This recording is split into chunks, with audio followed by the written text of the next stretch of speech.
How you all doing out there? I hope you're doing well. I really do. I want to personally say thank you. Thank you for your likes, your shares. Thank you for subscribing to the channel. I appreciate it. Thank you for your comments. Oh my gosh, you're giving me a lot of things to talk about.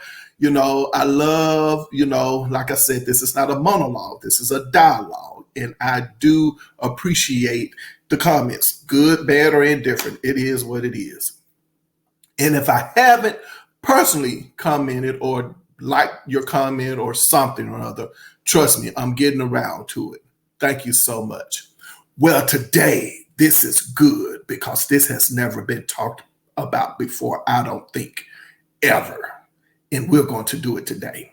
We're going to talk about I've Learned to Respect the Power of Love, the song, how the song has just taken a life of its own. Have gone through several renditions. I like all of them. And I want to take this opportunity to talk about it since we're talking about Stephanie Mills and she's in, she's in these YouTube streets and I want to talk about it, right? I want to seize this moment and this opportunity to do so. And if you remember in one of the videos with Stephanie Mills that I did, it was probably the one we was talking about Beyonce probably, or Shaka Khan and Stephanie Mills or what have you. And I stopped in the middle of the video and I said, hey, Stephanie, you and Angela Winbush you need to stop teasing us with Angela showing up at your show singing this song, you guys doing it together, and you need to finally just go into the studio and record this record, put it out, do it as a duet. I'm telling you, we will love it. I know we will. And so I want to talk to you all about the history of the song, as well as give you an idea of what I think the song should sound like if they decide to ever go into the studio and record the record. Oh my gosh. Oh my gosh. I tell you, that would be the highlight of my life. Well, the lady here, her name is Alton McClain. Back in the late 70s, she was part of a group called Alton, McClain and Destiny. And if I'm not mistaken, she recorded that song, I've Learned to Respect the Power of Love, in 1978. I think the song was written in 1976. That's what the copyright says, because I actually have Angela Winbush history thing over here. Okay, so I had to do that. So the song was written in 1976. Alton McClain and Destiny sings it in 1978. Now, what do I know about Alton McClain? Very little. I don't know much about her at all. I like another one of their songs. It's called It Must Be Love. I like it. It sounds a lot alike The Emotions, Best of My Love. Alton McClain and Destiny has a song called It Must Be Love, and I like it. Now that I think about it, Alton McClain, I think she's married to Skip Scarborough. Am I saying that right? Yeah, as a matter of fact, I think he's passed, hasn't he? He's no longer with us. I don't think so. He wrote Don't Ask My Neighbors by The Emotions and Giving You the Best That I Got by Anita Baker. He wrote that song, Skip Scarborough. I hope I'm saying that right. Well, anyway, that's that kind of connection. That's how I'm thinking about it since I brought up The Emotions. I don't think the song was ever released by this group. It was just a song in their catalog, a song on one of their albums. And whatever reason, it made its way to Stephanie Mills. I think the guy called himself Ron Have Mercy Kersey. I think I remember seeing that back in the day on one of the album credits. And so he produces the record for Stephanie. Of course, we know the song is a #1 R&B hit. in 1985. I think it spent 2 weeks at number one. It was her first number one hit for MCA Records. Now, I like Stephanie's version. From the minute you hear the first note or the sound of the first instrument, whatever that is, her first note, you are being pulled into it. You know something good is about to take place, especially when she does the ooh in the middle of it. You know. And then when it starts to beat, you know, it starts to, you know, introduce you to, you know, the beginning part of that song. And she talks about how, you know, I was a victim of my foolish thinking, and the lyric in it and of itself is pulling you in. I was a victim of my foolish thinking. Carelessly, I risked my love and my life. You see what I'm saying? Like the lyric, all of that, it just fits so perfectly. And for me, I really and truly think Stephanie is singing about a guy, right? When she's singing it. But when you go through the song with her, it's almost like when she says, I learned to respect the power of love, you wonder, is this a gospel song? Could it be? But then Stephanie goes throughout the song, and then she ends it with talking about, I want to talk about the hugging, the kissing, the hugging and the squeezing, and when the loving and the squeezing and the yearning and all of that stuff. And then you say, no, I don't think this is not a spiritual song, but it could be, you know. But then Angela Winbush comes. So in 1985, Stephanie Mills makes it the number one R&B hit. Angela Winbush in 1985 is still with Renee and Angela, and they're having hits of their own. Save Your Love for number one, I'll Be Good, Your Smile, You Don't Have to Cry, No How, No Way. That Street Called Desire record is the bomb, right? And so they're having hits. They end up splitting. I think the story kind of goes, once Angela Winbush starts to make a name for herself as a singer, songwriter, and producer, a solo singer, songwriter, and producer, MCA or Stephanie Mills, one of the two, reaches out to Angela Winbush, you know, through Ron Isley, her then manager, reaches out to Ron Isley about working with Angela Winbush. That's how they team up. Then Angela works with Stephanie Mills, Something in the Way You Make Me Feel, So Good and So Right. Now, if I understand this story correctly, I could be wrong, but like I said, I'm seldom wrong. Sometimes I hit the bullseye or I hit around it. You know what I'm saying? So I might be hitting around this one. I don't think Angela intended to ever record the record again. I don't think so. Somehow or another, between the time she is working with Stephanie or she's doing her solo work or what have you, Angela is somewhere singing this song, I've Learned to Respect the Power of Love. Maybe she's at the piano, she's in the studio, but she's somewhere and she's singing, I've Learned to Respect the Power of Love. And Ron Isley suggests that she records the record. And of course, Angela's like, well, I guess so. You know, I see. Okay, well, if you say so.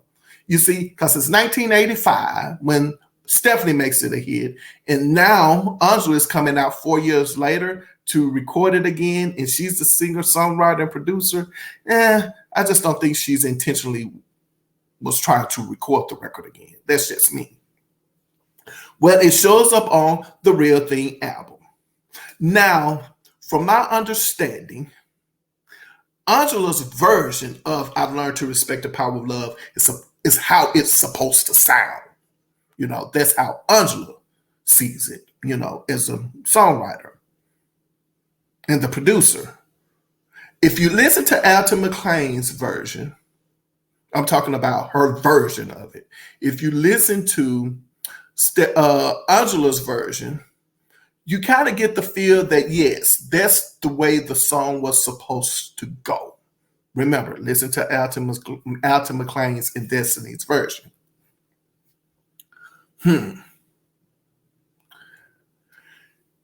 I think for me, Angela is very intentional, though, with the way she interprets I've Learned to Respect the Power of Love.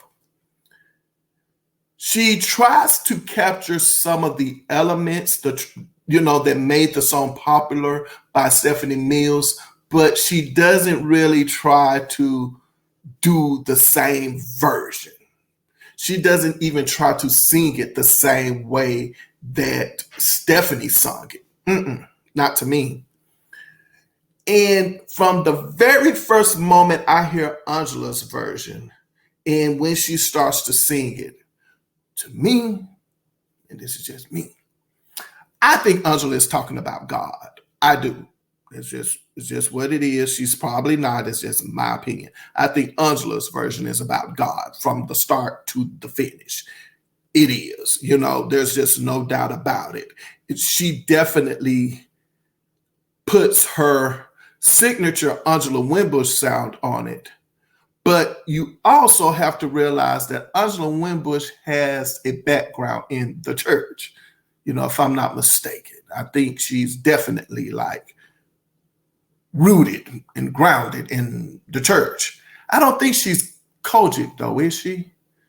She's not Kojic. Is Angela Winbush Kojic? I think she's PWA. No, PAW. I'm sorry, you guys. I'm sorry. Don't come for me. I think it's PAW. Right? Because she mentioned that in her song, but they never said, because I now remember she mentioned something about her grandparents building a church or starting a church. They didn't start. But anyway, I don't want to talk about that because I know how some people are, church-wise, and, they might be offended if I say something wrong or get it wrong, and I don't want to do that. But I know that she definitely has roots in the church.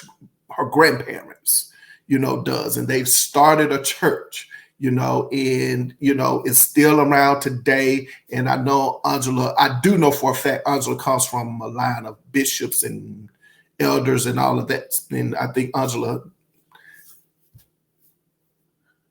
think she has a degree in divinity. And maybe that's the reason why I get church out of Angela's version. And she's intentional to me with her version. Every note she sings, all of it, she knows what she wants out of this song. The only thing I don't think Angela is intentional about is the way she ends it, because now she's letting it rip. And the way Angela lets it rip and she puts her stank on it, she does like that. Oh my. Matter of fact, she does shout out. She does. Now that I think about it, she says in the song now, my Lord, something so good about her, something so sweet about it. I think she says, my Lord. She does. So yeah, it's definitely church here. It's an R&B song, but don't get it twisted. And you also see certain elements of God in Angela Winbush's music, especially the Sharp and the Real Thing CD. You do. When I hear the song Angel, that's straight up God. Church is what it is. When I hear the song You Had a Good Girl and You Lost Her, oh baby, that's definitely biblical. That's biblical. Mm-hmm. Yeah, it is. And Lay Your Troubles Down, definitely, I think about God. Precious. There's a song on here called I'll Never Be the Same. Hey, straight up God. I know. I think it's probably about Ron Isley at the time, but I get, spirituality out of it. I do. So she is intentional, except for the end. she soars through it. If you've never been to an Angela Winbush concert, I promise you need to get there. I'm not joking. Like, I have had the opportunity to take quite a few people with me to an Angela Winbush, because I told you that I have to get my Angela Winbush fix once a year. Okay. And every time I've taken someone with me, they're mesmerized. They're like, wow, she can really sing. You know, I'm like, yeah, you didn't know she can sing, right? And then I took someone around my age, a little younger than me, and you know, she said the same thing. She was like, man, she can sing, like she, you know. And then she started singing songs like "My First Love," and she was like, that's her song. I said, yeah, that's Angela. She sung that first. I mean, that ain't no avant. That's Angela Winbush. What you talking about? My First Love. Anywho, so she's not intentional with that part, because if you're an Angela Winbush fan and you have her catalog, then you ready for it with a song like "Angel," "No One Has Ever Cared," "I've Learned to Respect the Power of Love," "Please Bring Your Love Back." You know you are going to get that note, and she's going to hold it. She's going to soar with it. She's going to flip it. You know, she's going to do all kinds of things with that one note. Okay. And there is a song on her self-titled album, Electra debut album, "Baby Hold On," with a duet with Ron Isley. It's so weird. Like, that song is weirdly placed. That note is weirdly placed in that song, "Baby Hold On." It's kind of like she just comes out of nowhere and just hits it. And you're like, okay. I wasn't expecting it to just come out of nowhere, but she does it. And that's what you look forward to with an Angela Winbush song. But anyway, I know I'm kind of off on, but I'm about to go somewhere. Anywho, so Angela's version is the gospel version to me. But remember, I told you the song has taken a life of its own. So you got 1978, you have 1985, you have 1989. Then Stephanie, you know, she goes through her changes with MCA Records. That's another story. And she ends up recording a gospel record. I believe it was in 1994, Gospel Centric Records. Was Gospel Centric Records the same record company that Kirk Franklin came out on as well? Well, anyway, but she releases a gospel record in 1994, I believe, Gospel Centric Records, and she has a version of the song I think it's called "The Power of God." Stephanie really now tries to take it to church, is what it is. She makes this song a church song. I like it, but I really don't care too much for that version. But there's nothing wrong with the version. I think something that just kind of magically happened with Alton's version, and then you have Stephanie's version, then you have Angela's version, and then you have Stephanie re-recording it and making it more of a gospel sounding type song. Makes it kind of come up short, because now it's kind of being forced and there's already a message in this song. So I think the production comes up short. And at the end of the record, you can see that they're trying to do something with the song that doesn't quite work. But you like it anyway, but it doesn't quite work. And that's 1994. Then you have Angela, who now picks up where Stephanie left off in 1994. For those of you who are familiar with Angela Winbush, then you know her story about her bout with cancer, ovarian cancer, I believe, her marriage ending, she divorces Ron, all of that stuff. and she talks about it in her shows. I mean, I'm here to tell you, side note, the first show I went to after, Angela is back to recording, recording and as well as doing her shows, she talks about the fact how, she pretty much have let things go. She's forgiving, so on and so forth. And I'm listening to what she is saying and the people she's forgiving. And I'm saying to myself, like, I wouldn't dare. Like, shit, me, I'm not that forgiving. And I said, this is what I said, I promise you. I said, well, man, I was like, well, if Angela can forgive some people, and I know, like just on the outside looking in, I'm saying to myself, that has to be real tough. What she went through, and she's forgiving people. I was like, surely I can forgive some of these folks. I ain't lying. I'm telling you the truth.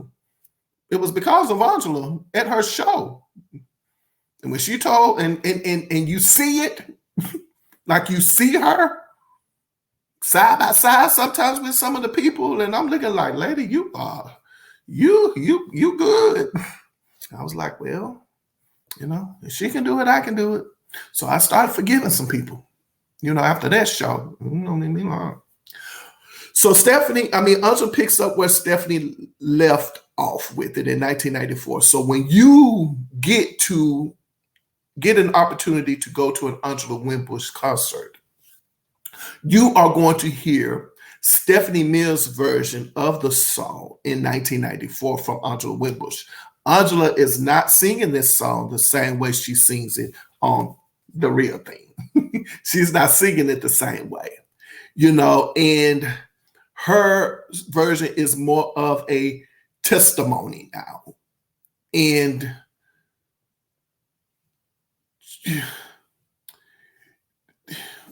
I don't want to say it this way because, you can't say certain things. People, can get offended.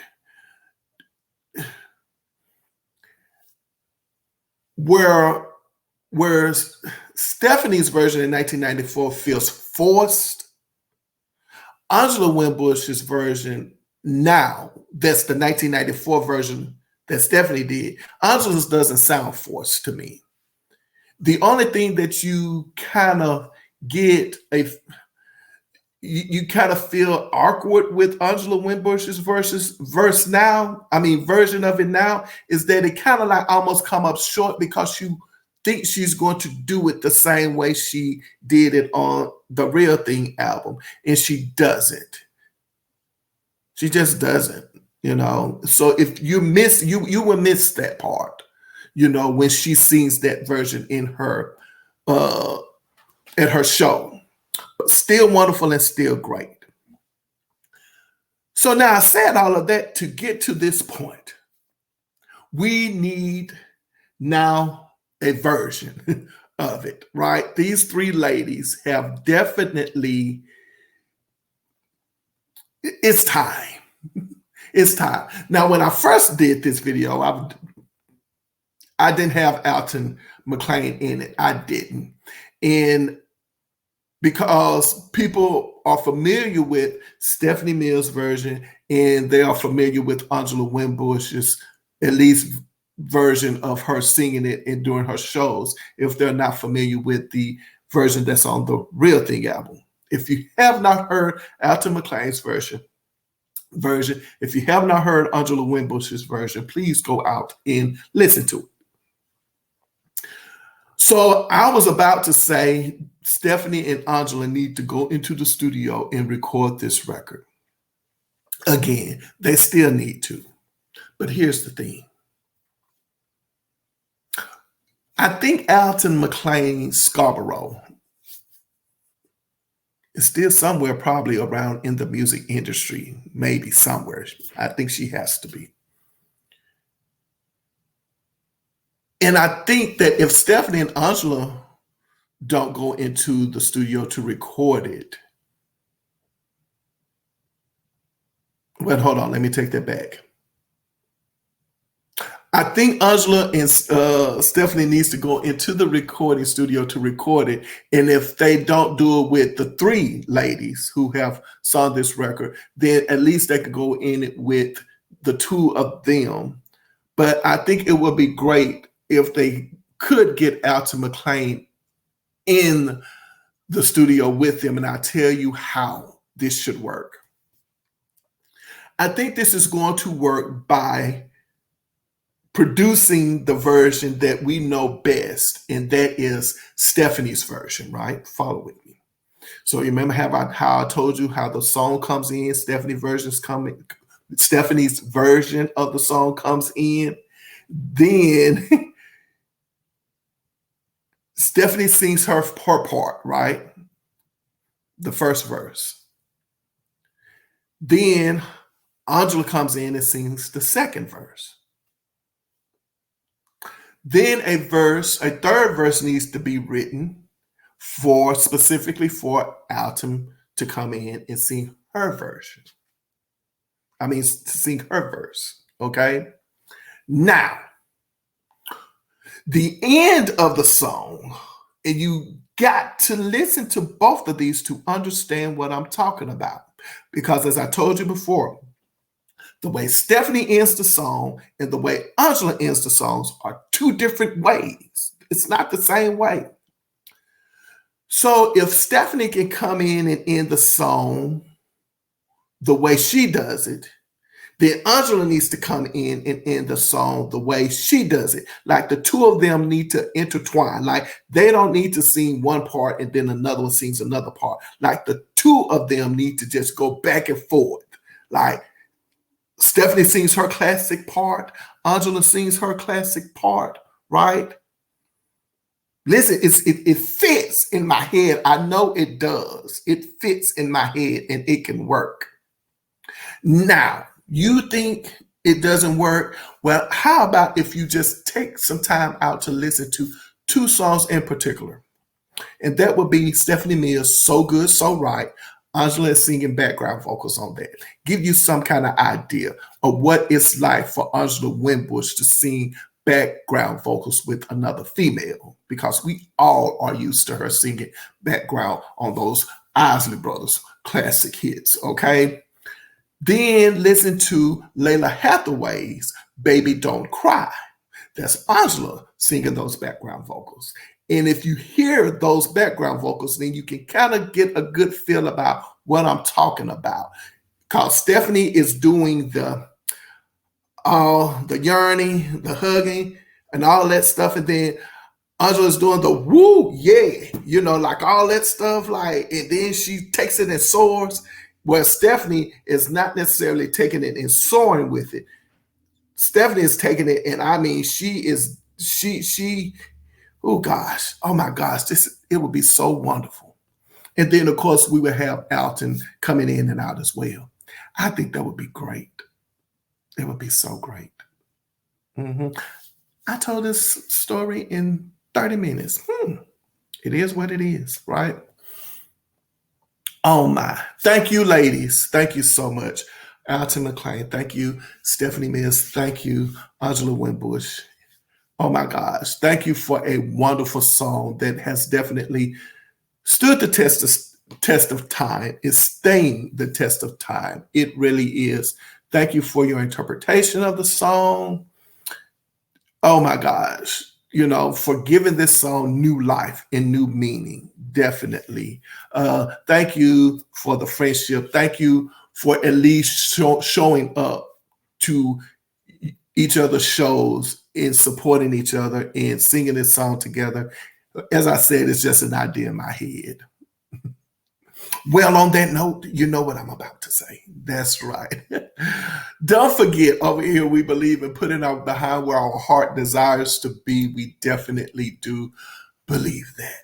So do that. Yes, whatever it is. If you desire to write, then get out a pen and a pencil, or get you a laptop and you start to type it, or you start to write it, whatever the case may be. If you desire to sing, then start singing, baby. You understand what I'm saying?